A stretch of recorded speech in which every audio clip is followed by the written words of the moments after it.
ஒரு சிம்பிளான பிரண்டை ஊறுகாங்க. சூப்பராக இருக்கும். 1 மந்த் ஃப்ரிட்ஜில் ஸ்டோர் பண்ணலாம். பிரண்டையை பொடி பொடியாக கட் பண்ணிக்கோங்க. அதுக்கப்புறம் ஒரு கடாயில் எண்ணெய் சேர்த்து ஒரு 15 வெந்தயம், கடுகு, 1/4 ஸ்பூன் மிளகு, சீரகம் எல்லாம் ஒரு 1/4 ஸ்பூன் சேர்த்துக்கோங்க. இஞ்சி, பூண்டு, பிரண்டை, மிளகாய், புளி எல்லாத்தையும் சேர்த்து நல்லா வதக்கி எடுத்துக்கோங்க. ஆறினதுக்கப்புறமா மிக்ஸி ஜாரில் உப்பு சேர்த்து நல்லா அரைச்சிட்டு மறுபடியும் கடாயில் கொஞ்சம் தாராளமாக எண்ணெய் சேர்த்து கடுகு சேர்த்து பொரிஞ்சதுக்கப்புறமா நம்ம அரைச்சி வச்ச கலவையை சேர்த்துக்கோங்க.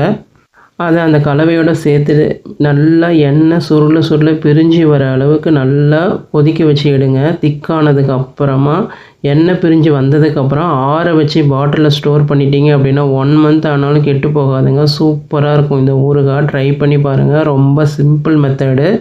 இது கிராமங்களில் முப்பரண்டை அப்படின்னு சொல்லுவாங்க. அந்த பிரண்டையை வச்சு செஞ்சதுங்க. ட்ரை பண்ணி பாருங்கள்.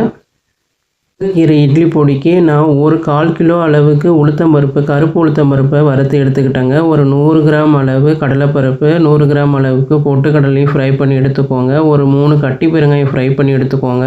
முருங்கைக்கீரையை நிழல்லே உலர்த்தி வச்சுருந்தீங்க. அதையும் லைட்டாக சூடாக்கி எடுத்துக்கோங்க. தேவையான அளவு காஞ்ச மிளகாவையும் சேர்த்துக்கோங்க. அதுக்கப்புறம் 1/2 ஸ்பூன் மிளகு, 1/2 ஸ்பூன் சீரகம், 1/2 ஸ்பூன் சோம்பு சேர்த்து நல்லா பண்ணி எடுத்துக்கோங்க. ஆற வச்சு தேவையான அளவு உப்பு சேர்த்ததுக்கப்புறமா மிக்ஸி ஜாரில் அரைச்சி எடுத்துக்கோங்க. ஒரு 2 பேட்சாக சேர்த்து அரைச்சிக்கோங்க.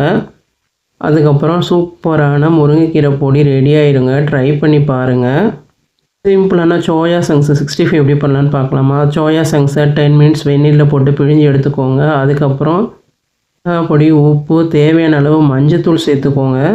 இஞ்சி பூண்டு பேஸ்ட்டு மாவு இருந்தால் சேர்த்துக்கோங்க. என்கிட்ட இல்லை. நான் அரிசி மாவும் சோள மாவும் சேர்த்து ஒரு 10 மினிட்ஸ் மேரினேட் பண்ணி வச்சுட்டேங்க. அதுக்கப்புறம் ஆயிலில் ஃப்ரை பண்ணி எடுத்தீங்க அப்படின்னா சூப்பரான சோயா சங்க்ஸ் 65 ரெடி ஆகிடுங்க. எண்ணெய்லாம் எதுவும் குடிக்காதுங்க. நல்லா ட்ரையாக இருக்கும். ட்ரை பண்ணி பாருங்கள். கருவேப்பிலையை பொரிச்சு கார்னிஷ் பண்ணிவிடுங்க. செம்ம டேஸ்ட்டாக இருக்கும். சைட் டிஷ்ஷுங்க. தேங்க்ஸ் ஃபார் வாட்சிங். இன்னொரு வீடியோவில் பார்க்கலாம். பாய்.